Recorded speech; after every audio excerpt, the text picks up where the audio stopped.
If you go and speak to someone who's very risk averse and you're going to go, I'm going to do this. They're like, no, don't do that. Don't do that. Do you know what I mean? And then, so sometimes I find myself not having these conversations with certain people around me because I'm like, I've already thought about these things a million times and you're just going to nag me out. I'm going to do it anyway. He was like my inspiration when I was, you know...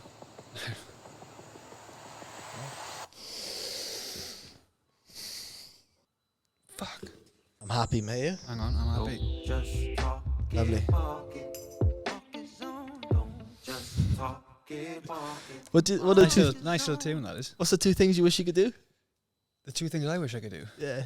You just said it. Oh, play the guitar and sing. Sing. Can you do any? No, can I fuck? I'm allowed to swear, yeah. You can do what you want, mate. You're the king, mate. You do what you want. King of Regent.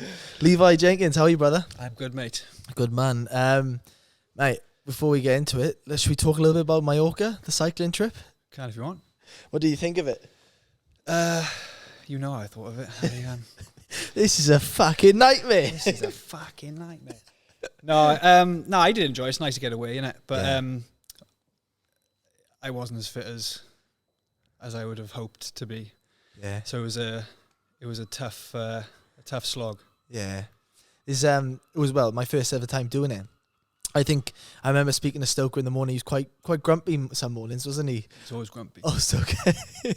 And I was like, "Why are you so quiet, mate?" He goes, "You just don't know what's ahead for today, mate." And that's a good thing, though. Yeah, that's a good thing. But the thing is, what I think I fucked up was the first day we were fucking measuring dicks, weren't we? So we went out and like it was only a short one, like 2 hours, and it was quite climby. Yeah. And we were all battling up those hills, and I think I'd not been on the bike since Ironman. Like, I'm not joking, like since I put my bike away after Ironman, I've not been on it. You're like, I'm done. Yeah, I'm done. So yeah, I think I just burnt the candle from both ends that first day. Didn't sleep at all that first night. What was the reason behind not sleeping? Bailey snoring was the main thing. No, our room was on the alley because we obviously went there the year before, and the year before we had like a really nice room in the centre overlooking the sea and the beach and no noise. It was stunning. And you guys had a middle room as well. We had a nice room. Yeah, so mine and Bailey's room was on the alley, and there was fucking karaoke, the cars, Elvis. Elvis. Bailey snoring, and then there was like a stench of sewage in our room. It was buzzing, wasn't it? Yeah. So that night I didn't sleep, and then was it the second day we had like a 6-hour ride? Was it that second day? Yeah, 6-hour ride. It was 120k the next day. I think, and something like that. I just had nothing in me, and from the start, and I was in a foul mood then. Yeah. And you know, I'm like, I can't hide it. If I'm in a bad mood, I'm in a bad mood, and every fucker's having it. So. I was just struggling the whole day, and you had to wait for me, and I was miles behind. And then that was the second. That's right. Yeah. Yeah. Was that the second day? Yeah. You come good the third day though. Yeah. But because I made Stoker go with Bailey, didn't I? Yeah. So then I had a half decent sleep with you. And I must have come around because if you remember in the morning, I was like, I'm not fucking coming. Yeah, I know. I was like, come on, Levi, you got this. I'm just gonna go sunbathe. Fuck it. You were like, mate. You were like, we went into bed and. You're like, what's that red light up there? What's that green thing shining over? Mate, I need like darkness. Yeah. Darkness. And after the trip, obviously there was some other funny things that happened. Just I always find though the harder these holidays, you reflect back on it, and I have a good laugh at that holiday. Oh yeah, you always do, don't you? Yeah. No matter what holiday it is, it could be like, you know, boys' holidays back in the day. At the time, it's an absolute nightmare. And then, but then you look back on those memories, and they're the funny things. Highlights. Yeah, but like I said, that wasn't a holiday, man. That was a fucking brutal training camp. Hell week, that was. Hell week for my arse. Yeah, I remember fucking cauliflower arse. I was going over the bumps. I think it was day 2 or day 3, and my arse was in absolute agony. I just couldn't tolerate it anymore. And Bailey just shot off the knee. He didn't care. Well, he was good but obviously he's been training for years. Yeah. So this was a normal day. Yeah, he's been putting the miles in. You spoke about on that holiday. You actually educated me a little bit on it, and I'm still not fully over it. But that you talk, because I used to say, "What's your heart rate at?" all the time. But you were like, check was it HGV or HRV? Or? HRV. Yeah, not to check it when you're doing your the recovery. right, but your recovery, like the watches are not like that accurate, but if you wear it long enough, it gives you a good indication of like where you're at. So that's why I said yours was low. Yours was really like low. 30, was it, or something? Yeah, high 20s, like that's low 30s. Low, yeah, man. Explain it to me, because I'm still... I don't know too much detail around it, but basically the HRV is the time in between your beats. So imagine you've got, your heart rate 60 beats per minute. You could have, 30 seconds of that could be however many beats, 50 beats, and then the other half could be like just 10 beats. Do you know what I mean? So it's the time in between the beats, and obviously the higher it is, or the more time in between it, the more recovered you are, basically. So the closer the beats are, the less recovering you are, because you're doing overtime, or don't quote me on it. I can't remember exactly, but I'd have to look back into it'll say on your Garmin. If you go into your Garmin, it'll say the specifics, but basically the higher, the more recovered, the lower, the less recovered. Less recovered, yeah. So I was dying in the arse a lot of the times after poor sleep. But that's another thing as well, is if I hadn't have told you that, you were fully raring to go. Yeah. So that's what I'm saying, is with that watch, sometimes these watches can be a detriment because you're paying too much attention to them, and like you're taking them as gospel. But if you know your body and you don't, you feel like you can fucking go, then go. Yeah. I remember Jorge Masvidal talking about it. He was like, I think he had a whoop on or something like that, and he was telling him, you need a rest day, and he was in fight camp, and he was like, can't do this, pal. Like, you're not having a rest day today. But it's quite interesting. But that's the thing with these watches, is like the accuracy on them is they're good for a lot of different things, like tracking your data and tracking your mileage and the calories. Like mine's pretty consistent on here. It's like, I've worn it, so I've literally I've not taken it off. I bought it before Ironman. I wore it for the whole year, to bed, everything. So like I get used to it, and like you can kind of get a good picture, but it's not gospel. And like, through Ironman, like you've got to do so many hours. You can't be listening to your watch. Do you know what I mean? You just can't. You're following a program. Like if you put one of these watches on the guys doing Tour de France, their HRV is probably fucking 10 or something stupid like that. I mean, they're tanked. They've got like 3 weeks on the bike. If they were to be monitoring their HRV, God knows. Yeah. Well, it kind of leads me over to like a bit of your journey then, Levi, because obviously, you've been in the CrossFit game for a long time. You had CrossFit 31 was the original, is that right? Yeah. And then obviously transferred over to Addicts now for the last. How many years have you had Addicts? Addicts, we've had that is since 2016 or 17. So we were CrossFit before that. I credit to you, man. One thing I really resonate or I like about what you do is, man, you were the first person to do CrossFit in the area. Like, I reckon there's people at the time. Yeah, technically that we're the first CrossFit affiliate, but I wasn't the first person doing CrossFit in Bridgend. So should we go back? Right back to the beginning. Let's take it to the beginning, Levi. How far do you want to go back? Like back to the business start? Yeah. Well, like for yourself, where did it all stem from for you to start the CrossFit journey and open up your own gym? So I was an electrician. When I left school, I went and did an apprenticeship. Obviously all my mates are rugby players. So they were all doing sports and shit. I was always shit at rugby. So I had an option. All the boys went to Pencoe College with Garnick. Yeah. And I was just trash at rugby, man. So I was like, am I going to go there, waste 3 years of my life, and I know I'm crap at rugby? I just had no interest in it. Or am I going to go into money? So my old man is an electrician. So I chose that. It was just an easy thing to get into. Yeah. Went to college just to do that. Cut a long story short, ended up finishing my apprenticeship, getting sacked. Ended up getting sacked at the end of my apprenticeship. But anyway, in between this, I was doing MMA. So I started off doing jiu-jitsu and in a place in Swansea with a guy called Chris Reese, which is, still going. And I was really interested in all that kind of stuff. And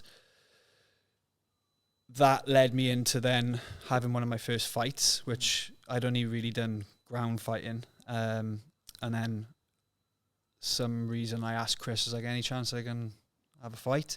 And he was like, leave it with me.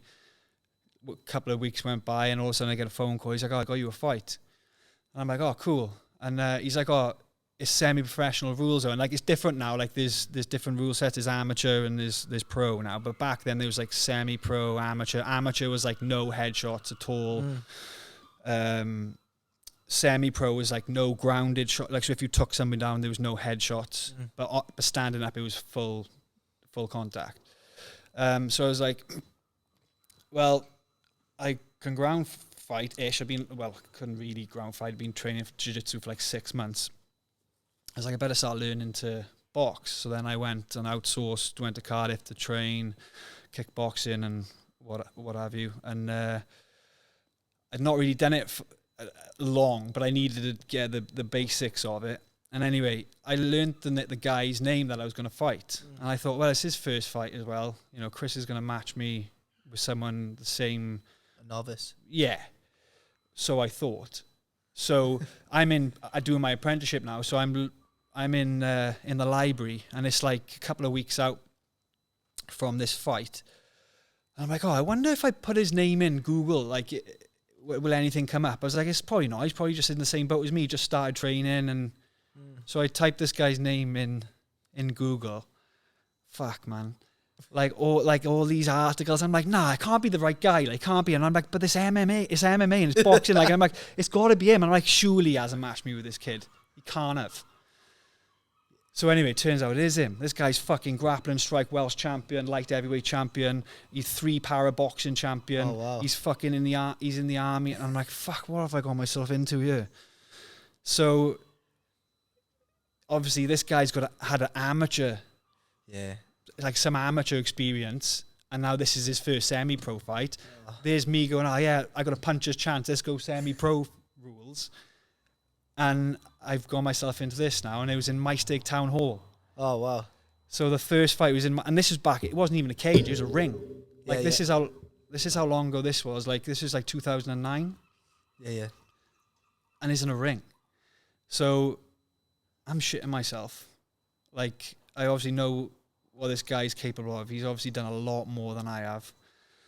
I remember being in the back of the changing room and just fucking shitting myself. There's all the other fighters are there. It's like you've got the blue corner on one side of the building, you've got the red corner on the other side of the building. You can hear all the pads popping, and like, oh fucking.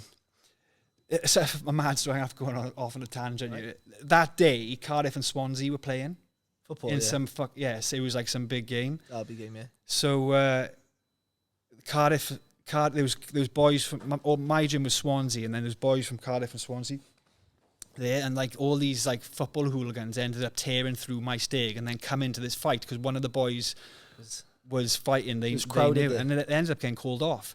Like, I had my fight, but then the two main fights at the end ended up a mass brawl, chairs flying everywhere. It was insane. But anyway, go back to my thing now. So it's in My Stake Town Hall. There's like a ring in the middle. I come out, and it's like curtains. Like I remember in school, assemblies with and you're like on the stage. So like that's how it started, and then you come down the center. So I'm like standing across now. That he's at this side. The ring girls are in front of us. I'm behind the ring girls. He's over the other side, and I'm like fucking shitting myself. I'm like punching my hands, trying to make out like I'm not nervous, and my mouth dry as fuck, and I'm shitting my pants. And this guy, he's a big lad, like tattooed up, and you can just tell he looks like a right hard bastard. Anyway, I'm walking into the ring, and I have to go past all his fans, like all his mates. He's gonna fucking rip your head off and all this, like all from up the valley somewhere. I don't know where the fuck he's from, but ended up losing to him in like the first or second round. I took him down. How I managed to do that, I don't know. And then he ended up arm-barring me. So he was like the stand-up guy. I was like the jiu-jitsu guy, and he ended up fucking arm-barring you. Yeah, but anyway, that guy ended up becoming world champion. Oh, wow. In Bama, UFC. No, what's his name? He wasn't world champion with UFC, but he got into the UFC. Wow. His name was Jack Marshman. Jack Marshman. That rings a bell, that does. Yeah. His name was Jack Marshman, yeah. So he was like one of the first Welsh UFC fighters to get... one of the Welsh fighters. But he was like, I think don't quote me on this. I don't know if he was, but I think he was BAMA world champion, Cage Warriors world champion, middleweight, I think.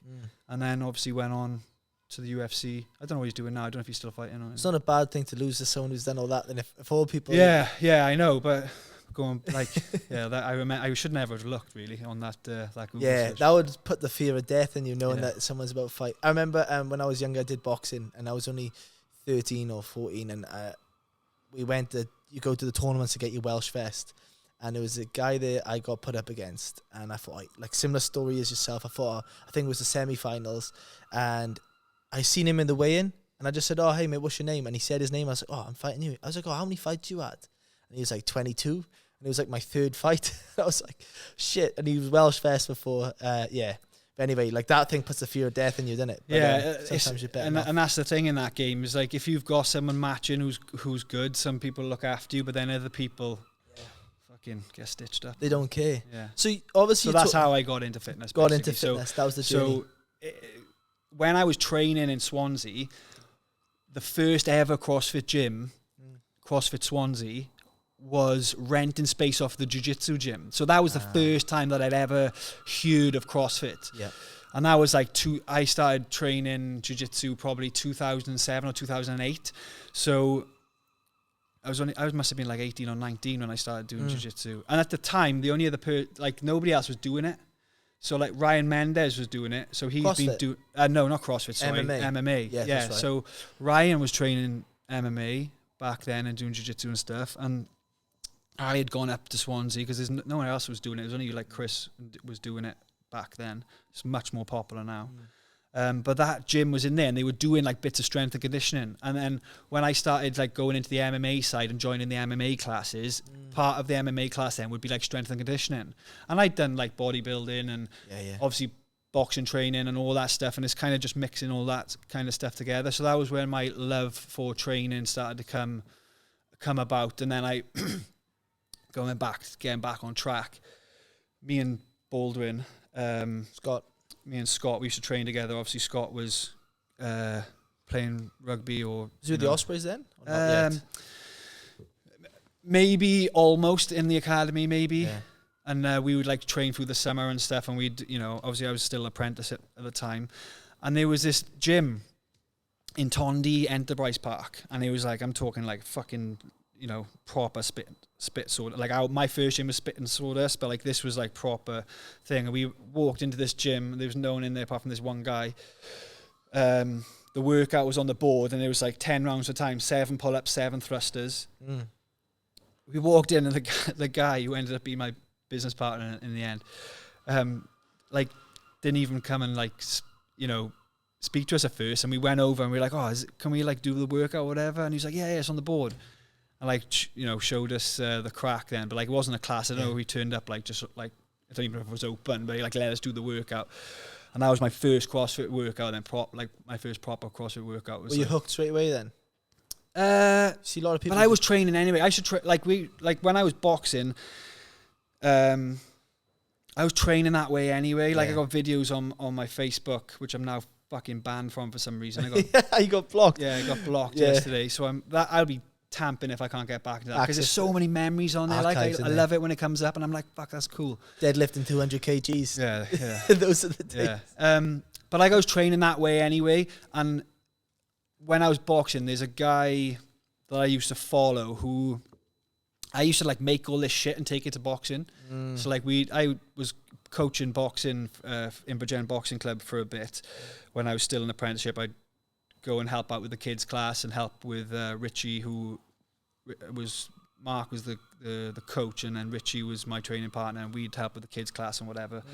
But I used to follow this guy on YouTube and watch his training, and he's actually I forget her name now, the Irish boxer, the girl, Kate. Oh, the one who's like a OnlyFans / No, not her. She's a proper boxer.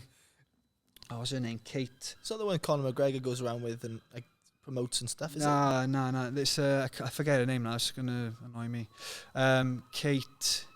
She's like one of the best Irish boxers anyway. And her coach, Ross and Emmett, his name is. He's an American guy. It's like a little powerhouse.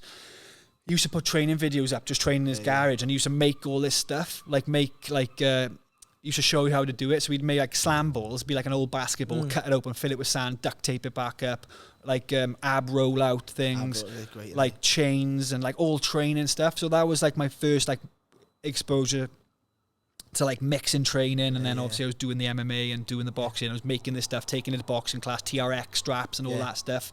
TRX, wow. And like trying to get all the boys to do all that stuff, yeah. And then I had a little stint boxing. I went to learn boxing and ended up... Did you become pro?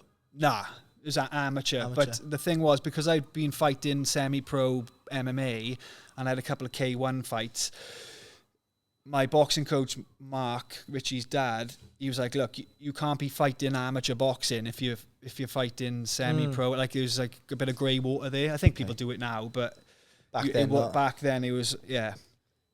So you've been on a bit of a journey, obviously, with training, trying many things. That's one thing I like about people is when they test the waters in many things instead of just sticking in one avenue. This is how I train, and this is how I go. I know so many people who play rugby and all they do is rugby style of training. And then now I feel like we're evolving. Now, like the type of, like addicts, for instance, now, the type of training there is kind of for every person. Like you can add that to any sport. So I think that's what... I've got like, I don't know whether I've got fucking ADHD or something. I'd have to get it. I'd have to get tested for it. But when I was younger, I would always struggle to stick at something, and I think that's what I fell in love with CrossFit, because like MMA, which is what I first got into, that was like a mixture of boxing, wrestling, like all those Olympic sports like mixed into one. There was so many different things to sink your teeth into. And I think I went into boxing then, and Mark was like, look, you can't do that and do this. I wish I'd stayed at MMA and like just utilised the boxing. Yeah. But I ended up staying there for a couple of years. I had a couple of boxing fights. That just got monotonous to me. And then I think my ADHD and I was like, on to the next thing. Then I was obviously training CrossFit-ish. I was training with, remember a guy called Lloyd Gilby? Yeah, Gilby. So Gilby, like, I was... me, Tom Morgan. We all used to train at Physique with Gilby. What's he doing these days now? I don't know, man. He used to be an absolute beast. Him and the most intense bloke. Him and John Lugg were trained, and when I was young, I used to be in Physique, and I'd watch them two go hammer and tong with each other. I must have missed parts of you there, but I remember trying to jump in for sessions with them because they were just freaks, weren't they? And like I said, intense. Yeah, again, I got videos of us training at Physique in that back room. Yeah, the back. And doing like CrossFit stuff, but it wasn't CrossFit. It was just like bit of weightlifting here, some gymnastic stuff. We'd go down the track and do like mad stuff. And I remember like Gilby, he'd be like, right, we're doing 10 400s, and it'd be like round Newbridge Fields, like 400 meters round a football pitch. He's like, you got to keep him under I think he like 60 seconds. You got to keep him under 70 seconds. Wow. I'm like, man, that's fucking solid. Yeah. We used to train like absolute mutants. And a funny story with that is I obviously trained with him, and then he came to train. We've gone way off tangent here now in terms of ADHD's on me. Yeah, it's all right. It's all right. It's on. Let's go back, and we'll go back. So ended up from the boxing, got into CrossFit. Yeah. The guy that me and Baldwin went into that class, his name was Matt Hart, and he was the guy that was doing CrossFit. So he was the first guy in Bridgend to be doing CrossFit. He then moved from Tondy Enterprise Park to Brackler, where we are now. Yeah. They were opposite K2 then. That was the first location. So then I started going there then when I was boxing, and I remember going there, and I've still got members now that were there then. So I've got members who were doing CrossFit before I even got into it. Stoko was there, was he? No, was he fucking? Not Stoke. He was probably. How old was he then? Like, I don't know. But I remember going there, and I was obviously fit, running every day from boxing. I'd been doing all this like mixed training, like little bits of strength and conditioning, no weightlifting, no nothing, no heavy lifting, but just like body weight stuff. I remember going there, and the first workout was like thrusters again and like 400 meter runs. I remember guys was still one of my members, Gary. I remember looking at him, and I was like, I'm gonna fucking smash this guy now. There's no way this guy's beating me. And I had no idea like what. And like back then, it was like whatever the RX was on the board, like you're gonna try and just do RX. Yeah, you're just gonna try and do it. Like weak as piss, but I could run. Yeah. But I remember starting off on this 400 meter run, and I'm like, what the fuck is this guy taking? Like, he's flying. couldn't even keep up on the run. He absolutely obliterated me. I like just buckled me that thing, and I was like, this is mad. Like, and that's then when I started getting get hooked on it as well, though, because you know how because you can learn so much. Like we spoke about this the other day with CrossFit and functional training. You can be really good at certain areas of the movement and then really poor at something else. Yeah. And you're always trying to work on yourself. You're trying to work, how can I improve this? How can I improve that? And I think... And that's the thing that I love about it. That's what I was going to say. But your personality type is like, okay, I'll do strength for a bit now. Okay, my cardio might have slacked. Okay, I'm going to work on cardio now. I'm going to move. I wasn't like when I got into CrossFit at the start, I was full blown CrossFit, man. Yeah. It was like, that was what I loved about it, was there was so many elements, and I would like, my OCD would be on, and like, I'm not joking you, like I would watch so much videos of how to weight lift, and I would obsess over it. Like, and that's the one thing that I've learned from CrossFit is like learning skills and the resilience of practicing and doing reps. And that is one of the things I would say about CrossFit is it's such a varied landscape of all those different modalities of fitness that basic gives you, that when you want to go and do an Ironman or whatever, you've got those things in your head then, if you know how to learn. And you know how to put the reps in, and you understand that things are hard, and you've got to keep doing them and keep doing them, and eventually you get better at them. Yeah. And that's what I think what we do, even though we're not CrossFit anymore, is functional fitness, and we're mixing all these different types of training together. It gives you, whilst you're not specific, it gives you a great base. And this is why we see all the rugby players coming back mid pre-season, because it's a great time to build your general fitness, build your general strength, build up your conditioning, get that good thing, and then when you go back in season, then that's when you start playing games and thinking about specifics. You know, you talk about that certain specifics. Like, what I've learned with you as well, mate, you, like you said, when you hooked on something, you go all in, you're all tunnel vision in it, and you go educate yourself. Like, you're very passionate on exercise, movement, and nutrition. Like, I've noticed with you, like, when I talk to you about eating and calories in to calories out, like, you get quite passionate about it, but you get quite pissed off by how many woo-woo diets are out there that people sell the dream to them about stuff. And I suppose for someone out there who's kind of generalizing, like, what would be just a good generalized diet where people try and carnivore, paleo, fasting, all these things. The thing is, man, is that landscape is absolutely nuts, and there's so much noise on Instagram and social media that there's all these people pushing certain things, and the crux of it is the best diet you can follow is the one you can stick to. So you know, we can't slam any kind of diet like intermittent fasting or paleo or keto or anything. If keto is something that somebody finds that they can stick to and stay to, great, do keto. If you find that fasting for half the day allows you to regulate your calories a little bit more, great, do that. But the thing is like these people push it as if it's some kind of magic, and it's not. And when you understand the principles, and you understand that all these diets work via the same, mechanisms, then you understand that it's not like magic. This, like, that type of diet is not magic. It all works by the same way. But if that works for you, crack on. But just know that it's not because it's doing anything with your insulin or your any kind of other bollocks that people say. They all work via energy balance. And it's just finding what suits you. You know, me and you have already got different schedules. The way I eat might not suit you. You know, but the way I do things is I don't give people plans. Like, I don't like. Some people just want to be told what to eat, right? Yeah. Some people just like, give me a fucking, like, people come to me all the time. Give me a plan. And like, can you just give me a plan? Like, that's not how I do things, mate. I'm not interested in it. Do you know what I mean? I'm not. You interested. educate people more. And I don't push it as much as I should. Like, my thing is the gym, the classes. Like, I believe in that. And it's not that, I believe in the nutrition stuff, and I'll do the workshops every now and again, but I'll get a big cluster of people in so I can, like, get as much information out and help as much people as I can. But the way I do things, I teach people the principles. So it's a little bit harder work on the front end because you've got to learn, you've got to practice. People don't want to learn sometimes. They just want to go, use a program, do this. But it only works until it doesn't work then. Like, it'll work for 12 weeks. Do you know what I mean? Like, you follow it to a T. And the thing is a lot of, I don't know how a lot of these things do, because I have actually had a plan. I've had a plan before. But like they'll give you the foods and they'll give you the measurements. Yeah. So like all you have to do then is weigh that out. But sometimes they don't give you the calories. They may do in some plans, but you're kind of not in tune with it then. You're just following what it's telling you to eat. So you're not really learning anything. Yeah. You're not building that awareness. I never weighed food. I know some people are anal on weighing food. You don't have to. Yeah. You definitely don't have to.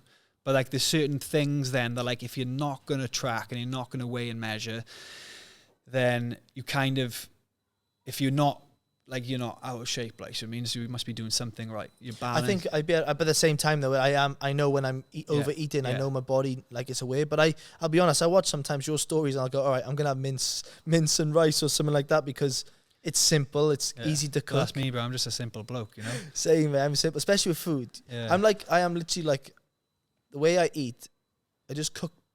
Like I always think, you might not like my food. It doesn't look the best, but it's effective. It's like, that's all I need right now. But I'll go through like, you know, when I was a kid, like going way back, like back in school, like I started training when I was probably 16-ish, like going up physique. And like my mates, like Simsy, like Baldwin, like all those guys that you should, like they were all athletes, like, you know what I mean? Like those guys, like if I think about what got me like into fitness, like Simsy was like the shape on that boy when we were younger. He was a freak, man. He was so strong. Really good player too. And I kind of like looked up. He was like my inspiration when I was, you know. Wow. Yeah. It's all right, man. I know he meant a lot to you. I know we spoke a little bit on the holiday about him. He's a good man. Yeah, hang on.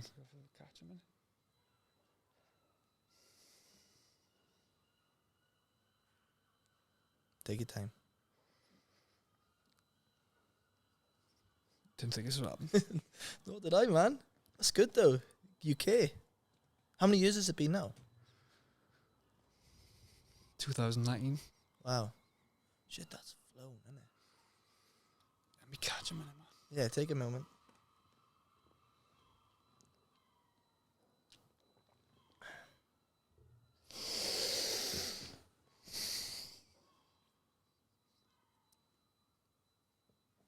You good? Fuck. You alright? You want a tissue? Yeah. No, I'm good. Do you want some cheese? Do you want some cheese? I need some cheese, yeah. Oh. You're good. Go for the rest of the podcast looking like I've been crying. Mate, it means a lot to you, man. That's beautiful. The thing is, I don't really speak about it. Yeah. So, ever. Bring the mic in. Oh, I've not really spoken about it.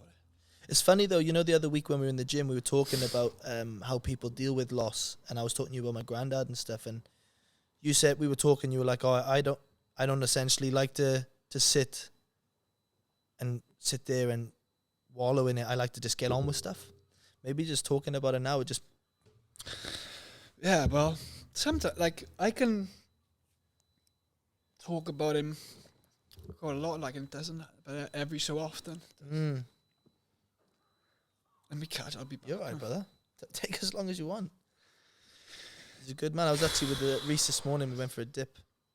That's Louisa is his sister, innit? Nice family.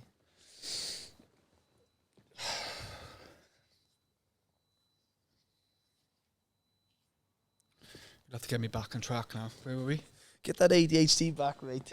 Basically, you just said about how growing up you had these athletes around you, and Baldwin was obviously another one, and you kind of looked up to them for that inspiration because they were athletes. Yeah, and I was always skinny when I was a kid.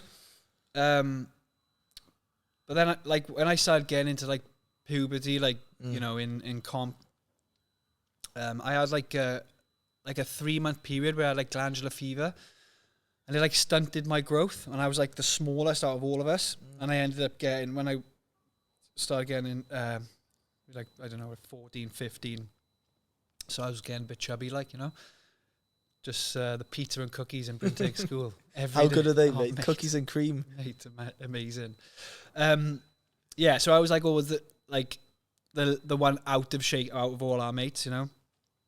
And those are the guys. Like that's how I started, training with Simsy and like those boys, a physique, and that was like the start of the journey. But I've gone off track now of where we were, That's like so in good. terms of So basically that was where you stemmed off the training and eating, and because we were talking about eating and how you so that was where I started becoming like obsessed with getting into shape. Like, do you know what I mean? I wanted to be in the shape Simsy was in. Do you know what I mean? That's what I wanted, abs like Simsy. So like, but those boys were like, they did lifeguards, like Simsy did he trained sports like all the time. Yeah. Like I didn't do that. So when I look back now, I know why I was like, I used to skateboard and I would like play roller hockey. My diet was like shit. Like Simsy was an athlete since he was a kid. Like, do you know what I mean? Like all of them. I remember you saying when we were away, we were talking about like strict parents' discipline. But you said I didn't believe it, but you said his parents were quite disciplined on him, like, training. So Simsy, Simsy's parents were real like strict, but like after like GCSEs and all that, like that house was like the best party house. house. Yeah, it was the party house, man. It was the best house to be in. Yeah. There's some of the stories like that's where actually like my fighting instincts came from. We used to just like get out of the back of Simsy's garden, chuck gloves on, like all us boys, and we just fucking fight in the garden. Stand and bang. Yeah, just back. Honestly, just back.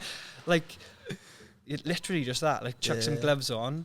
Simsy's old man be the instigator, like winding us. Well, he'd be watching it. Like, he loved it. But man, I could tell you some stories of like Martin and Simsy, fucking insane, man. But mate, obviously it means a lot to you, and I'm glad you can share about that on the podcast. But actually, for yourself as well, it's therapeutic as well to talk about him. And you had great bonds, and you can still look on those memories fondly. But I would love to talk about that stuff. But obviously, moving on. Obviously, you've got addicts. You've had this. What I was trying to say with the businesses, man. You took a plunge on a business that wasn't really developed in the area. CrossFit was still, rare. And I'm a big believer in stepping out of our comfort zones. We talk about this a lot, and fears and taking a plunge on yourself. What was it like, that experience, to take that opportunity on CrossFit, which wasn't fully developed and not everyone knew about it? But how did you overcome that? So, like I said, Matt had obviously had the gym that I was training in, and I was obviously building this passion, this developing this, this is kind of what, and just to go back a touch, like when I was in my apprenticeship, like I was like, I don't, this is not what I want to do. I want to be into I want to do fitness, like, do you know what I mean? So didn't know whether I wanted like a boot camp, like back then it was like a boot campy thing, like a boxing kind of / just strength and conditioning kind of deal. And then obviously when I found CrossFit, I was like, this is it. This is the thing that I want to do. So I remember I approached Matt after however many months of training, then I was like, look, man, I want to open up my own gym. I'm going to open up my own gym. I'd been made redundant from my apprenticeship. I did a fucking tiny bit of cash from there. I lent the rest off my parents. I was like, look, I want to do this. Would you be interested in becoming partners, going 50-50 partners? And he thought about it. He come back to me like a couple of days later, and he was like, yeah. So then the money that I bought in with, that paid for the CrossFit affiliation. And we turned to CrossFit. We bought new kit, new bars, new bumpers, and all that stuff. And then that business relationship lasted like 6 months, and then I bought him out, and then the rest is history then. But in terms of that risk, I had just left an apprenticeship, and I was just doing what I fucking loved. I was just training every day. Like I didn't have a fucking clue about business back then. Yeah, I'm still learning now. But we all are, like, man. In terms of risk, I didn't really see it as risk. I was like, this is fun. Yeah, but like, because remember you talking about, Levi, like, obviously people now who are getting into it, they're looking at people like yourself going, oh, bloody hell, like, I'd love to do what he wants to do. I bet he makes X, Y, and Z money. But then the reality was like, they didn't know that, you at the start, you're making like £200-300 a month, just getting by, scraping by, and just, but they don't understand that they got to start somewhere to get to where you are, and you learn on the way, And going back to like the risk of not caring, like I remember like me and Matt would be like, back then it was like no membership systems. Then it was like it was cash.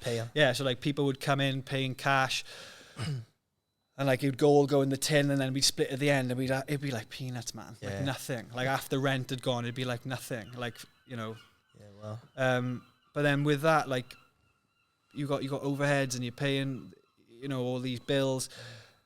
And like with people paying cash, like say for example, like someone comes in on the first of the month, and then they've paid for a month's membership. They don't come into the 7th of the next month. Yeah. They're like, they want their membership to start on the 7th. And I'm like, no, it starts on the thing. Oh yeah, but I didn't come in for those. I'm like, yeah, but your membership. So that was a nightmare, that whole process. So that was like a learning curve of, all dealing with people as well. Dealing with people, yeah. It's totally different, isn't it? Like, and even now dealing with staff members for yourself is different as well. Like, how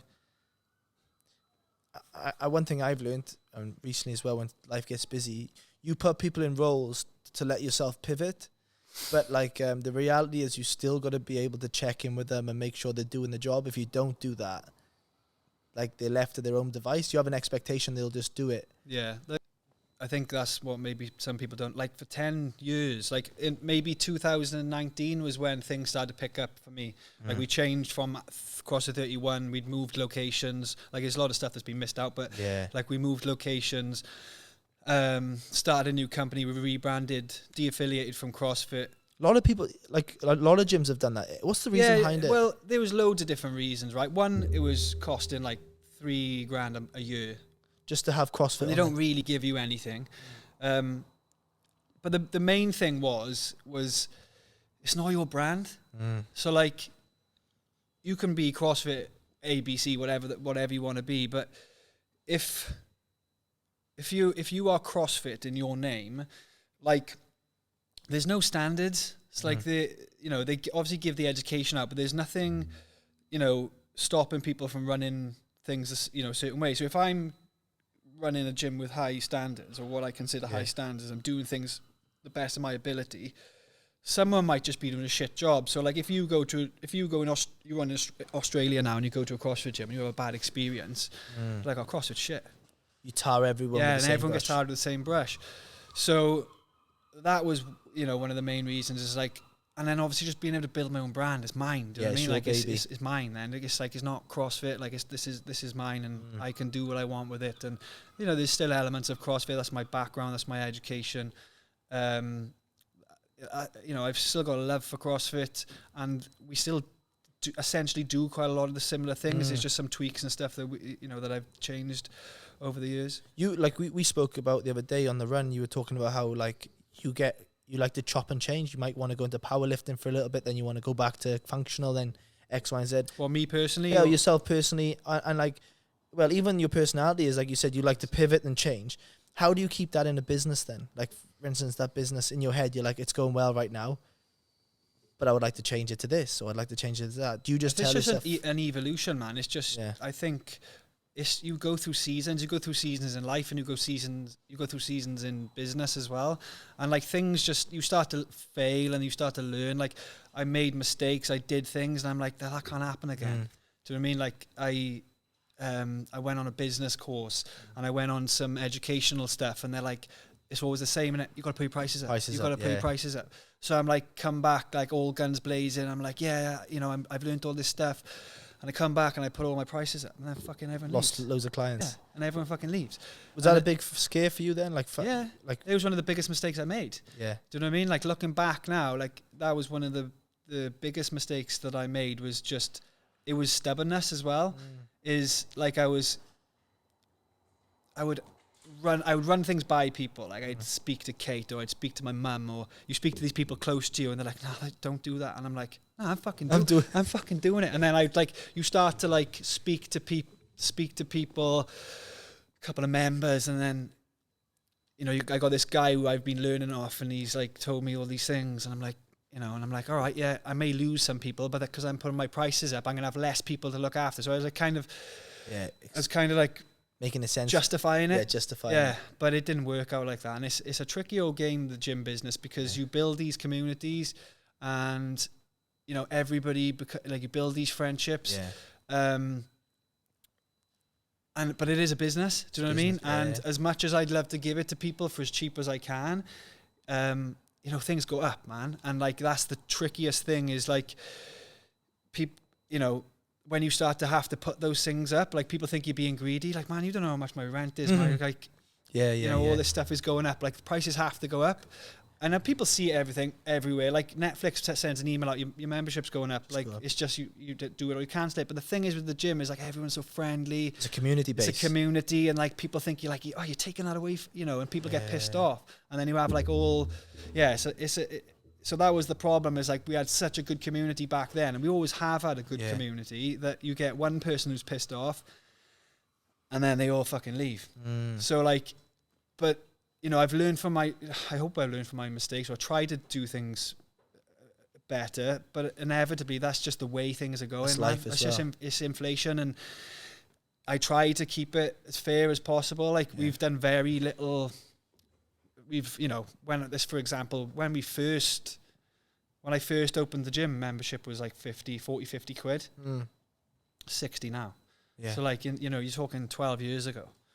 It should be way more than that. I was going to say, it's not bad, really, man, it's cheap. Like, you go to any, like, and I'm not kidding you can go to any gym across the world, any of these CrossFit gyms, right?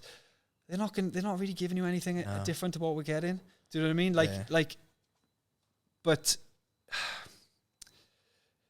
it's a difficult one, because it has to be realistic. Yeah.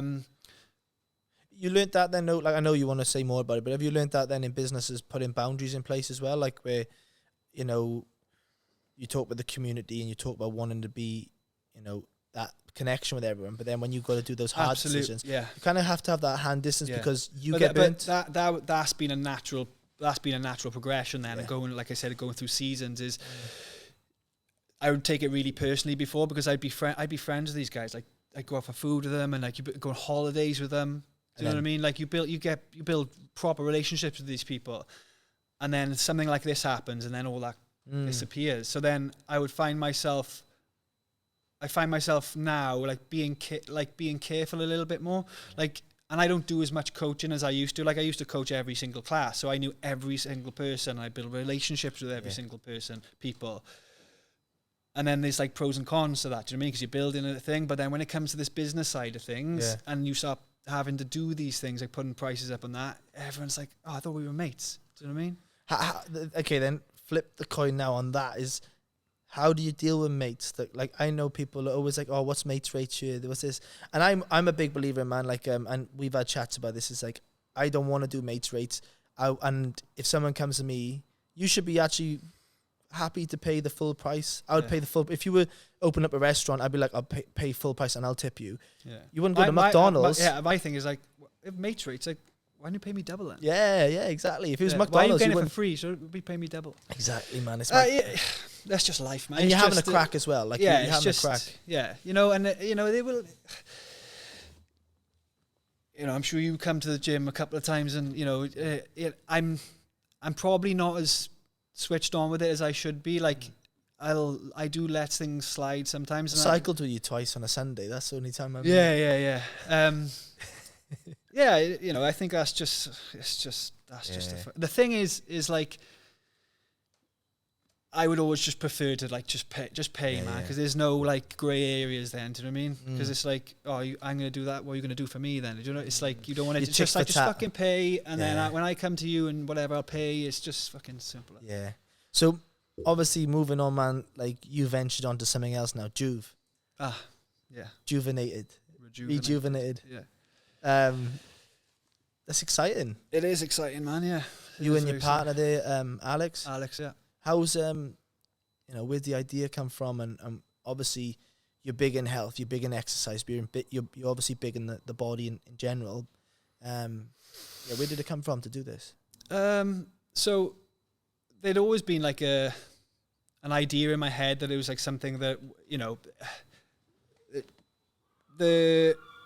that kind of wellness kind of thing, like the sauna and the jacuzzis and the cold plunge. Like, it's not like Physique had a cold plunge and a jacuzzi and a sauna and a steam room, like way back when.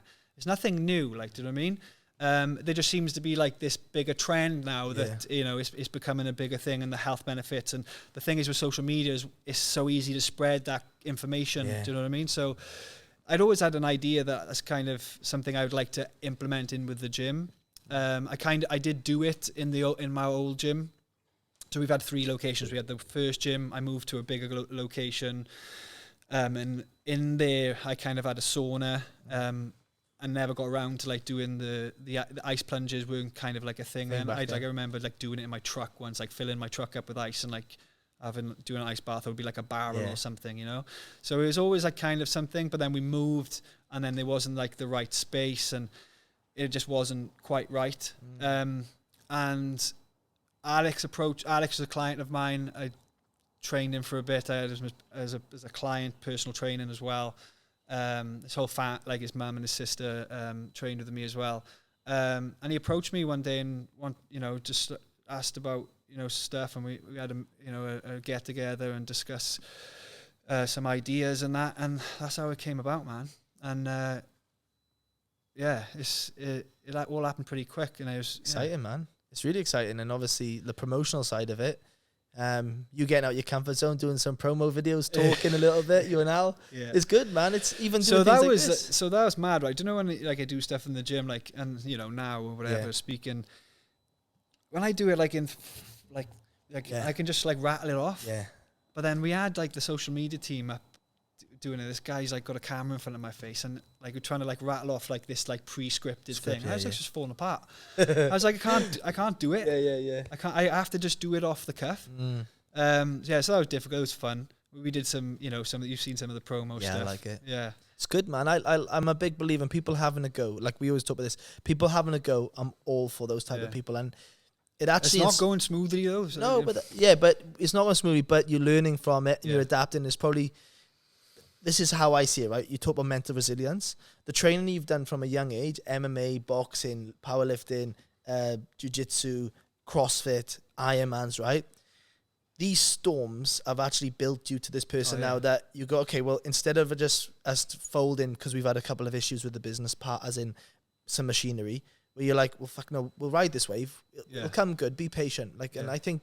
But you learn certain stuff. So just for context, for people who don't know, like obviously we've opened up Juve. We had some issues with the chillers.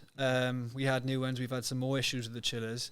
But like these failures or these learning, like these have turned into learning curves. So like now we've like found out so much more about like this machinery and stuff, and it's actually put us in a better position now because we're like, we know what it needs to be and how we're going to improve it.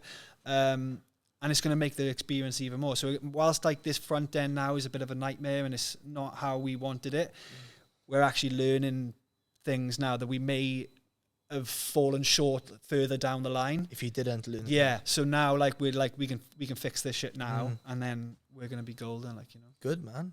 And I've heard a lot about the smoothies, the juices, coffees. The smoothies, they were a big hit.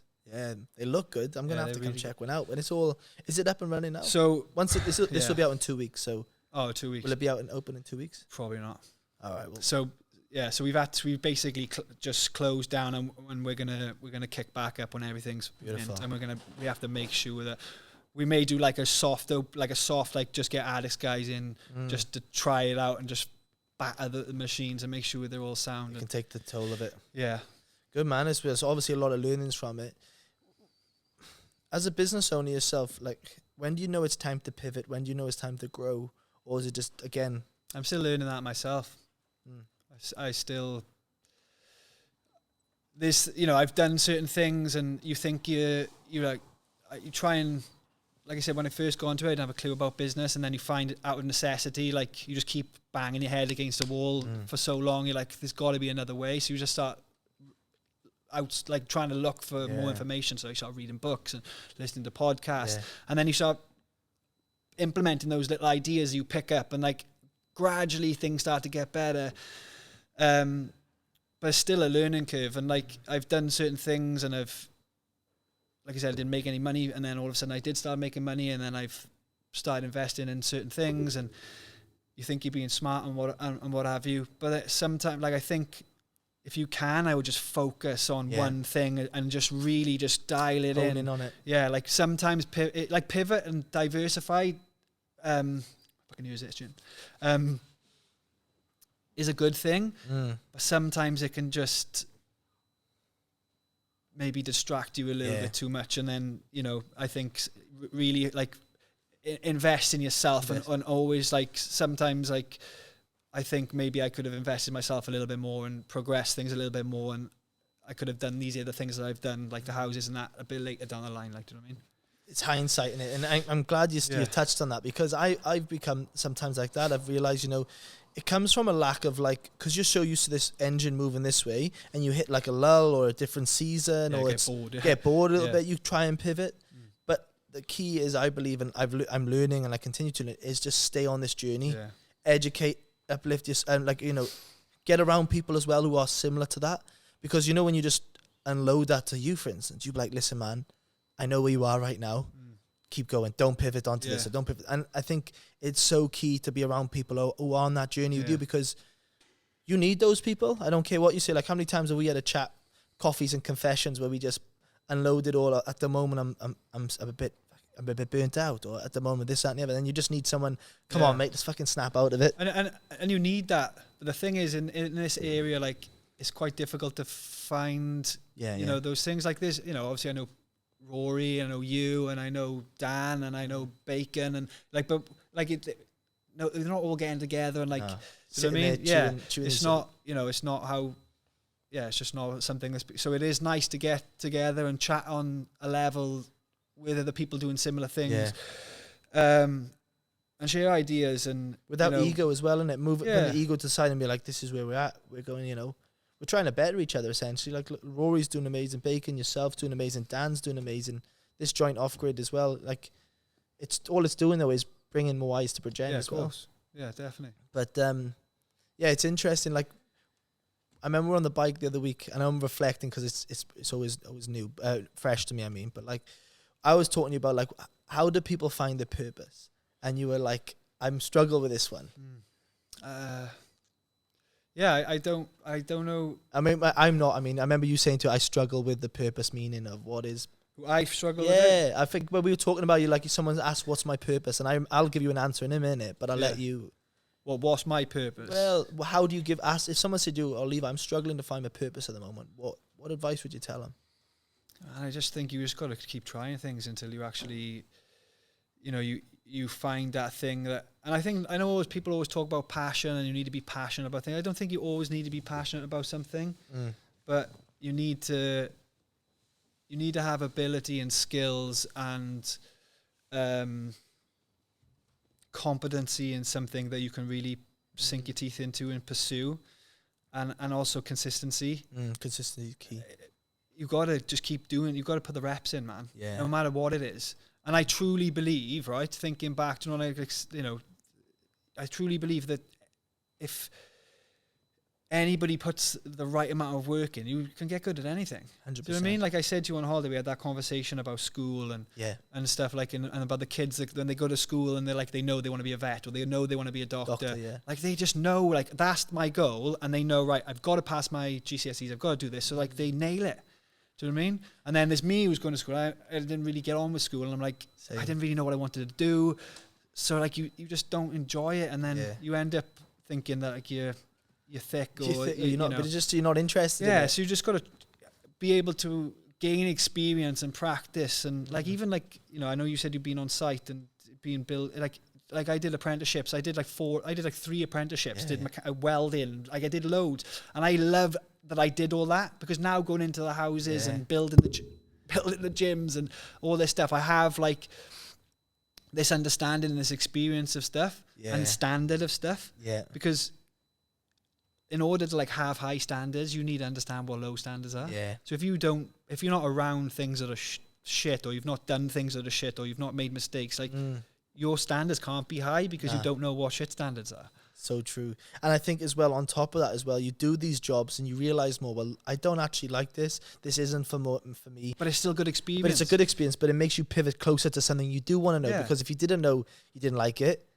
well, how do you know what you liked then if you didn't have that emotion? It's just good life skills anyway. Massively. I think everybody should do an apprenticeship. Like, if you can measure and cut wood, you can measure and cut metal, you can measure and cut tiles, a little bit different to cut, but you understand what I mean? Like, that apprenticeship, getting to, like, being on site, understanding people, like dealing with like all these mad bastards on site, and like different kind of characters, and it's mad. Like, you learn so much from that stuff. Like, I worked in Tesco's, and one of my first was Tesco's. Me and Baldwin worked in Donny. Yeah. Like, just all these mad things are like, but like, it's all people at the I fucking hated it, but now I'm like, I actually did learn something from Yeah. that. And like all these little experiences, these little stupid jobs that you hate at the time, you don't realize that when you're older, it all comes back. Yeah.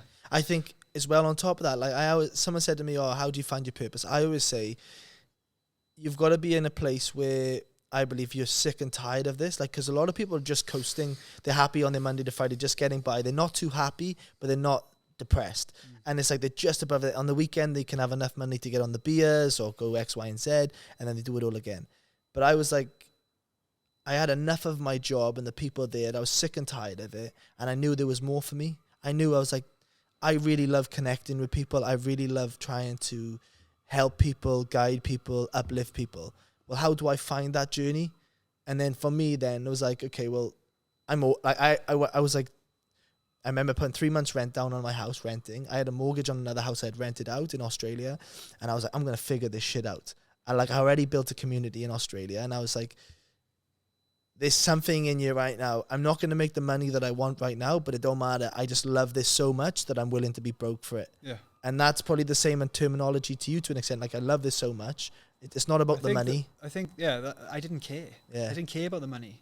And this is the thing is like my position that I was in then, like I live with my parents. Like I didn't have, like if I was in the position I am now with a family and a mortgage, I maybe couldn't have taken those risks. Like I didn't even see them as risks back then because of the position I was in. But like, that's, I think, why people get so stuck is because it's a lot harder when you've got a job and you've got those responsibilities. It can be done, but it means that as soon as you clock off from that one job, you've got to work on your side hustle. Go in the night or early mornings. It's going to be hard. Yeah. And because you can't, if someone's on like a salary of whatever, like 30, 40 grand, there is this other thing over here that might fulfill you more, and you may eventually, but like, you gotta suffer, and some people can't. You can't do that because you've got to pay. You got to pay your way. So it's so hard for some people, and I think with social media, like they see like these successes, and like, man, you don't know what happened. Like, it just takes a lot of time, and it's like, the gym business, like if you were to start, like, any business, are you willing to be like, you're going to start this business now? Don't think you're going to make money straight away. Expectations. Whatever investment, you've got to get that money back. So like, don't think you're going to make money straight away. Like, you've got to be willing to be skint for a long period of time. So you've got to somewhat enjoy it. Because you've got to, because that's going to ride out the pain that you're going to go through at the same time. I remember even like earlier than that, I think I was skint when my mate Rob passed away over there, and I just got to Australia. I was playing, and Rob passed away, so I went back to Wales, and I was on an open return flight. So I got back on the flight back to Australia to Wales for it. I missed the funeral, and I come back to Australia, and I had to get into work, and I was unloading containers like 20 years old, and I had like $50 to my name, and I remember I put like $20 in the car to get to work, and I was just living off eggs and bread. I loaded myself up on eggs and bread for like 2 weeks until I could get paid again. But like those moments now I reflect on, I was like, I'm actually grateful for those moments because I've learned so much from it. Well, I wasn't fortunate to have a golden spoon in my mouth.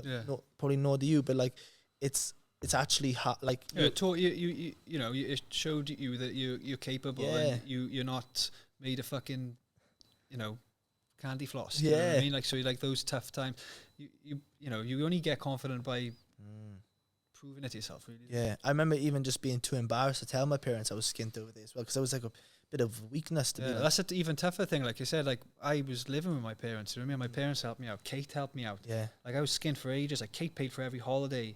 Yeah, but look at this. Like, look at it now though. From then. Yeah, it's and that's another thing is like, in terms of anything in life and business is got to have a good partner, man. Definitely. You got to be careful who you partner up with. Yeah, that's life advice right there. I like that.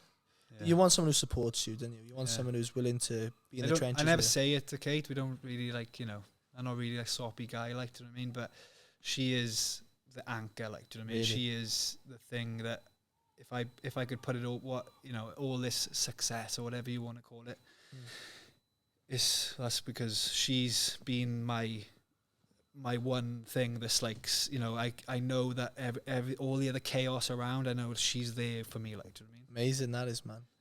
I could tell you that after Mallorca, mate. I could tell you that watching you in cycling around. You're 100 miles per hour. You are. That's one thing. My head is thing, and I struggle, with shit. Like everyone's got their own shit. Like I said, I do my blood work today. Yeah, explain that. Explain the blood work stuff, because do you do it just out of curiosity, or are you very just thorough on your body? I'm always being quite paranoid with my with making sure that everything in tune with my body. I've always been in tune with my body, and I don't drink, I don't go out. I obviously did, but for years now, probably 4 or 5 years, I don't drink. I eat, I tidy, I sleep, and there's certain things that like my mood is like kicked down sometimes. I'm like, what, why am I feeling like that? Do you know what I mean? So like I do try and explore why maybe I'm doing all these things right. Like if I was out in the piss all the time and I was downtown like doing all this shit, it would be like, right, let's cut that out first. But I'm doing all this stuff right, like all these pillars of health, like I'm pretty much ticking all the boxes, and I'm still like, I don't feel like, where's this, why am I like, I've got energy for this, and then like towards the end of the day, like I'm like fucking drifting off. Yeah. Is it my ADHD? I don't know.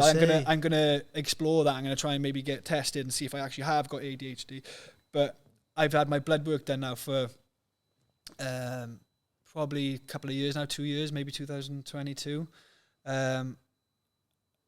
And just seeing like what the blood work is saying, because it can tell you so many different things. But like the one thing that I'm looking at is the testosterone kind of thing. I know you've had someone on talking about that before.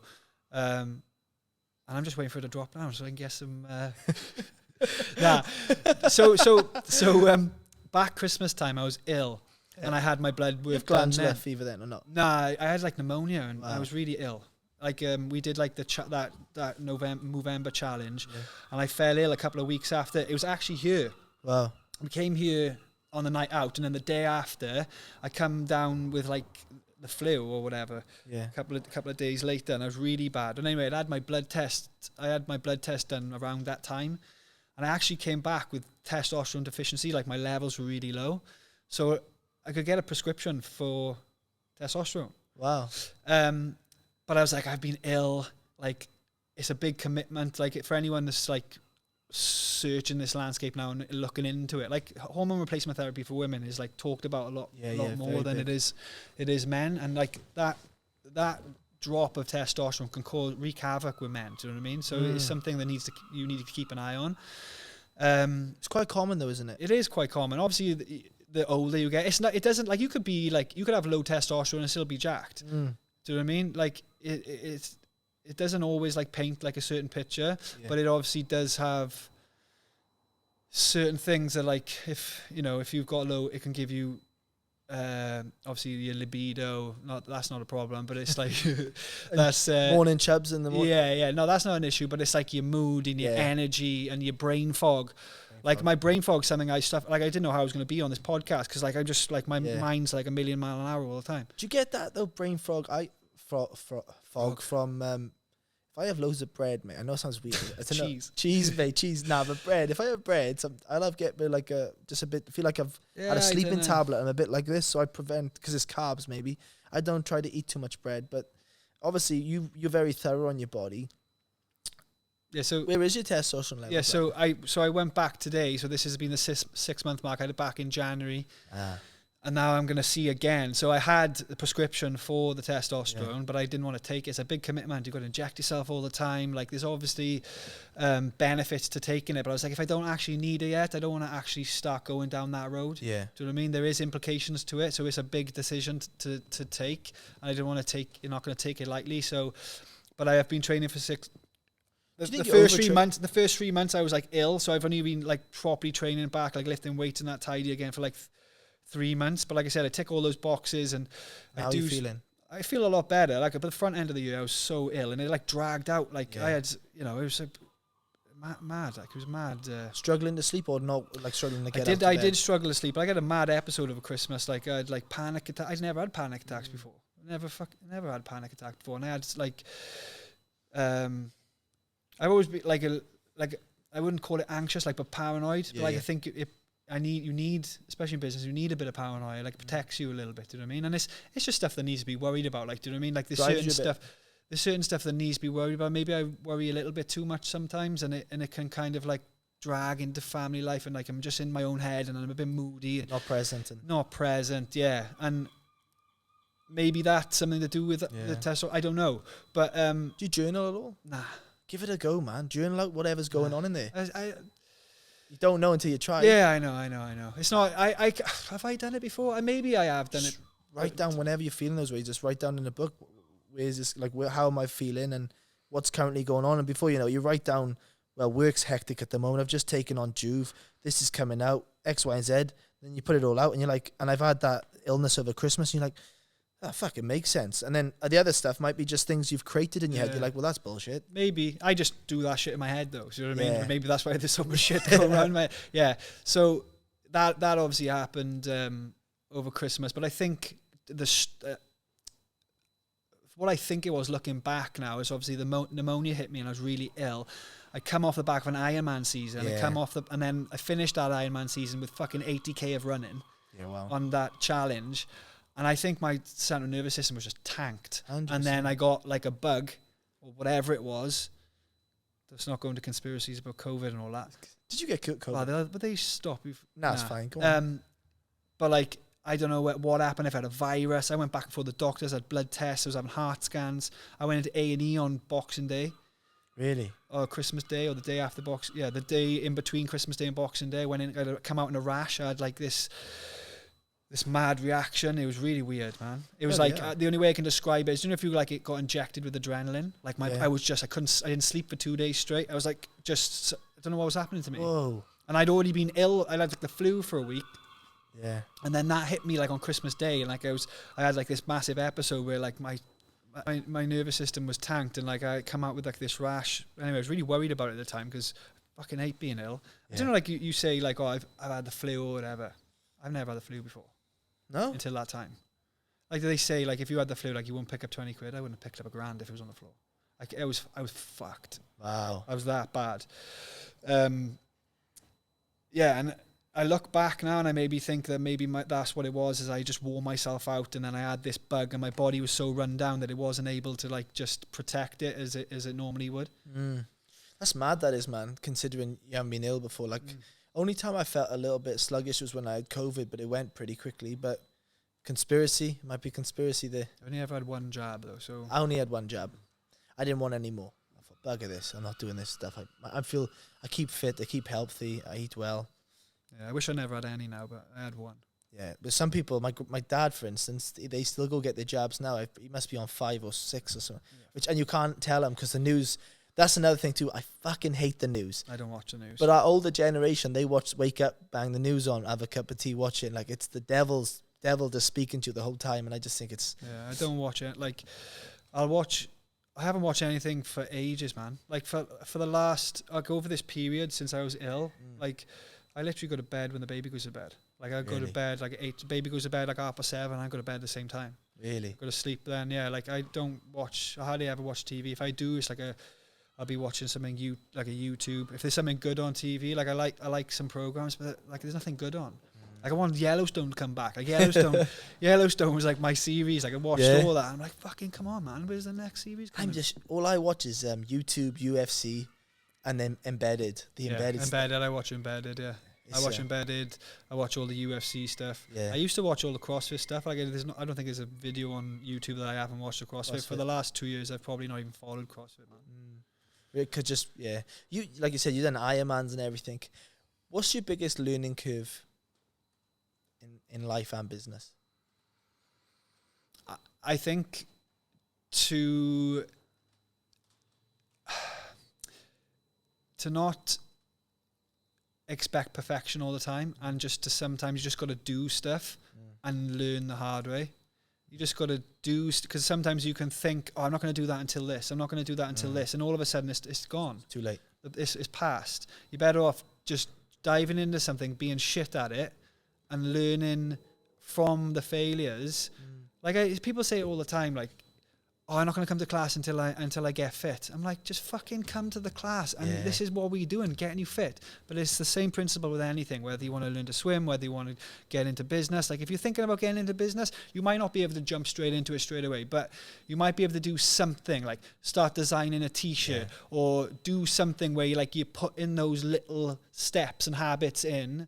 And who knows? But if you don't try, you're never going to know, you. Just sitting on the fence. Yeah. But I think people are just too scared to fail. They're too scared about what other people are going to think. That's the biggest one. And they worry about what people say. People talk anyway. Who gives a fuck? No, yeah. Literally, like, that's one thing I've learned is who gives a fuck? Like, the thing is, right, is you can't, this is what one thing I will say about that is you can't just not give a fuck what people think, right? Yeah. You have to somewhat, to just be in society. You can't just like, if you go, I know some people who've got no filter, like you can't just go around saying what you think to some people. So you've got to care what people around you, you've got to respect people. But like when it comes to like something, your growth, you got to fucking go for that's it, man. what I mean though. Yeah. It's not going around telling everyone how to suck eggs. Yeah. But it's more Teaching a father how to fuck. yeah. But That's Stokers say. Stokers say that is. But then it's more just backing yourself because no one else is going to do it for you. And I think that's the thing that just kills people's dreams, man, is that they are just too scared to do. You got to somewhat be careful who you seek counsel with as well, because and going back to like when I said like I went on that course and I would speak to people close. Like sometimes people aren't like you got to go to the right people to speak to, because some people haven't got the same beliefs. They don't believe in something as much as you maybe, or they can't see what you can see because they're not in that domain. So if you go and speak to someone who's very risk averse and you're going to go, I'm going to do this. They're like, no, don't do that. Don't do that. Do you know what I mean? And then, so sometimes I find myself not having these conversations with certain people around me because I'm like, I've already thought about these things a million times and you're just going to nag me out. I'm going to do it anyway. Yeah. So like, I would just be like, just testing the waters to see what people think and that. But then I end up, I'm like, I've already thought about that. Like, it's like, and I'm like, if you go to someone who's already done it, take their advice. Do you know what I mean? But if someone's not done what you want to do and they're kind of just giving you advice from no experience, it's just really, it's useless. The guy above you or the woman above you is never going to hang shit on you for having a go either. That's one thing I've learned. Like, I admire everyone that's having a go. What's the worst? What's the worst? You don't work out. You just learn from it and go on to something else. Yeah. And, you lick your wounds. There's a saying that I always, quite morbid, but I always think about it. When things go bad, like there's always shit going on and things get bad. I'm like, fuck, man. Another fucking slump like this, like, do you know what I mean? Whatever it may be, like, and there's a Stoic saying, memento mori, remember death. And I'm like, one day you are going to fucking die. Do you know what I mean? So, like, nothing matters. Do you know what I mean? Like, that's a good way to look at it. When you boil it down to the things that you're worrying about, and like, even, we're very privileged to even live in this country and 100%. Have these opportunities. Like, we could go into a massive tangent about the people who are far worse off than us. Like, we worry about shit that doesn't need to be worried about. We're talking about people starting a business, going to the gym. Some people don't even have that chance or opportunity anyway. Just fucking crack on with it, man. 100%. I want to tell you a story, and I was going to wrap it up, but I'll tell you the stories about perspective. So when I was in Australia 6-7 years ago, I was working on a demolition site, and I was going through a little bit back then. And they said to us, look, there's an opportunity to go work 10 days in Nauru, this little refugee island near Australia, remove these asbestos roof sheets on these power plants. Do you want to do it? And I was like, bugger it, let me get out here, So anyway, we're working on this power plant in Nauru. The locals are there, but in the middle of the island, it only takes 30 minutes to get around. The middle of the island, there's like these porta cabins, and the refugees and asylums, refugees would be in there, asylum seekers, sorry. Anyway, the locals didn't want to work with us. They had the option to be labourers to us while we moved the sheets and drop them down to us. So no one wanted to do it. So anyway, the asylum seekers come down, and there was this one guy there from Bangladesh, and he started working with us, but he was a really happy, chappy guy. He was always smiling. Do you want tea, Ollie? Do you want coffee, Ollie? And anyway, I was like, this guy's working with me. So we buddied up the whole time together.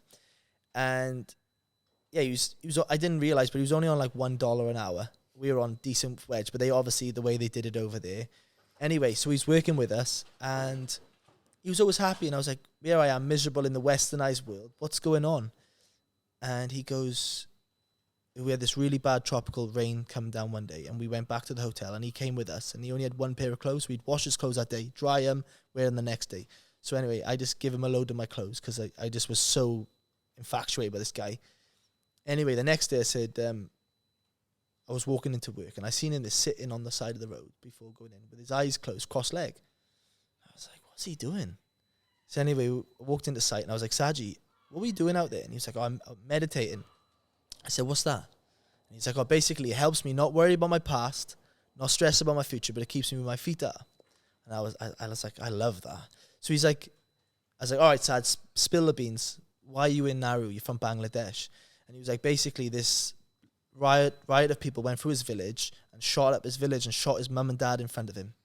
And they pointed the gun towards him and they said, you either leave or we're going to shoot you. So he just ran from his village onto a boat. The boat was taking him to Melbourne, Australia. Well, the offshore police collected him and sent him to Nauru because they got caught. So there I am hearing this story now, bawling my eyes out. I give him a big hug. And I'm worried about the shit that's going on in my life, which is minor. Why ain't I playing rugby anymore? Why can't I play? Because I'm injured all the time, X, Y, and Z. And this guy's just lost his mum and dad and his wife's in Bangladesh. And I'm like, what the fuck, man? Like, what am I stressed about? I think sometimes you have to think about stuff like that. Change. You have to really like dial it back and think about it. Do you know what I mean? And it is easy to like skim over and not think about it. But sometimes when you're in those situations and you bring it back down, like, man, like think about that. Like think about that perspective. And you know, it is a privilege to be having these worries. Do you know what I mean? It's a privilege to be worrying about fucking money and worrying about, you know, growing a business. Yeah, worrying about being overweight and going to the gym. Do you know what I mean? But when you were talking about him being centered and being where his feet are, that's one of the things that Juve and the cold therapy is when my head is all over the shop. Yeah. That fucking 2 minutes or 3 minutes I'm in that water, you're not thinking about anything else apart from the surviving. Do you know what I mean? It shuts you off. Do you know what I mean? And that 100%. Is the reset that comes from that. That's the one thing that I love about that cold water, as uncomfortable as it is. You know, whatever the benefits are, and you know, you can rattle them off. That is the one thing, is like that 2 minutes, everything else just disappears, and it's like survive. Yeah, do you know what I mean? It brings you back, and you know, you really just are in that moment. Because I've tried meditating, and I can't fucking shut off, man. It's practice, though. I think how I explain it to people is, so your mind will wander, and it's actually just recognizing your mind wanders and not attaching to it, and just getting back to a center point, like a focus point. And the more times you notice your mind wandering when you meditate and you bring yourself back, it's actually working. But obviously the first couple of times you do it, you're like, I can't stop thinking of stuff. I can't stop this. But it's like the more and more times you just go back to that center point, you go, I'm thinking, I'm onto a thought again now. Deep breath, reset, and then just go again. I've tried listening to like the guided stuff. Yeah, that's great stuff. That's a great one.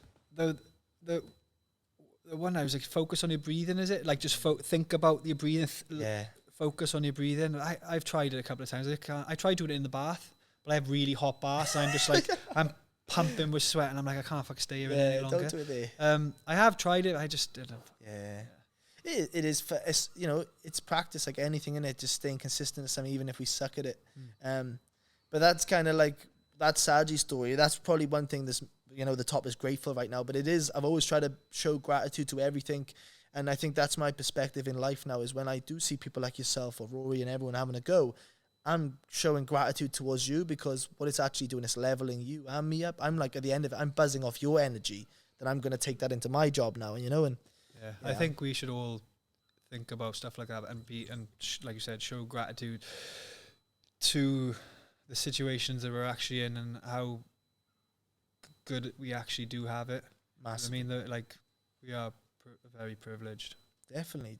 We're always, you know, wanting what we can't have, but be grateful for what we do have. Yeah, and it's all, you know, it's like, you know, we may think about the people who are doing better than us, and like, you know, that like, what is success? Do you know what I mean? And you know, define it. It's, for me, it's not like, I don't really we need money. Like money, you need, like, you can't just say, oh, I don't care about money. Like, I do care about money. Like, it helps me look after my family, and it helps me. Yeah. It's a necessity. Like, and it makes your life easier. But you can't just. This is my ADHD now. I've gone off track in my own head. I forgot what I was saying. Yeah, I thought it was going to happen more, to be honest. You've done well, man. Yeah, done well. Yeah, you I lost it. It's gone. Obviously, when you talk about money and like, you know, it's all good to have money to pay for your bills and everything, but the reality is, like, I believe is what is the purpose behind that? Is it to, you know, we all need money, but it needs to have a meaning behind it, I believe, as well. Like, is the meaning to support your family? Is the meaning to leave a legacy? Or are you doing it for God? Are you doing it for someone? But I think you need to, if you're just doing it to fill an empty pit, I don't think it's fulfilled. It's for me, I don't like crave like all those material things. Like, I've gone through phases where, like, the cars or the nice cars or whatever, but like I'm not really fussed on clothes. Like, I wear the same fucking clothes all the time. Like, do you know what I mean? Like, I just rewear the same stuff. Like, I've just bought this T-shirt today, and I was just going to look fly on here. But like, I haven't been to the shop. I don't like. I don't hardly ever like. I just want a simple life. Do you know what I mean? Like, I want nice things. Don't get me wrong, but I'm not like I want to go and have experiences with my family, and I want to go on holidays and do that stuff. I want to have the time and the freedom to be able to do that. Money is just a tool. For it. It's the time that I'm like. If you asked me this question years ago, it might have been different. But now you can always make more money. You can never get time back. Especially, and that's one of the most important things to me now, and one of the biggest changes I've made in my life and in the gym. As I wasn't in the position to do it before because I just had to work. I didn't have the money to be able to afford to pay staff.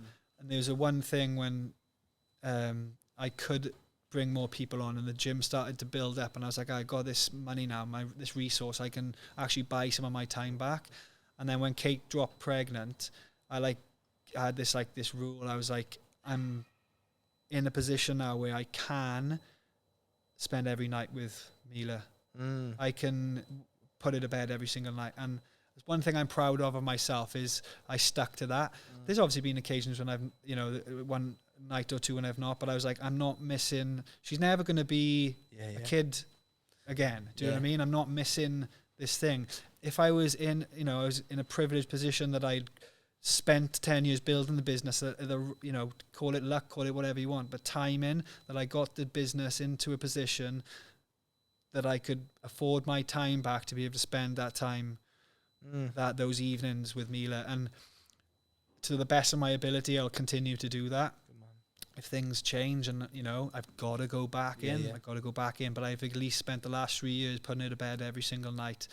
And that's something I'm proud of, is I was able to do that, because some people are not, you know, some fathers have got to go and graft, and they miss this time. Well, that sounds like success to me. That is success. Mate, as I always do, absolute pleasure having you on. I feel like we could do another hour and a half. Just talking life. But what are you grateful for, Levi? Grateful to be alive, mate. Yeah. Nice. I'm grateful for just, you know, the privilege that we have, my family's health, my health. Top man. Thanks for having me. No worries, man. I'm grateful for you coming on today. Grateful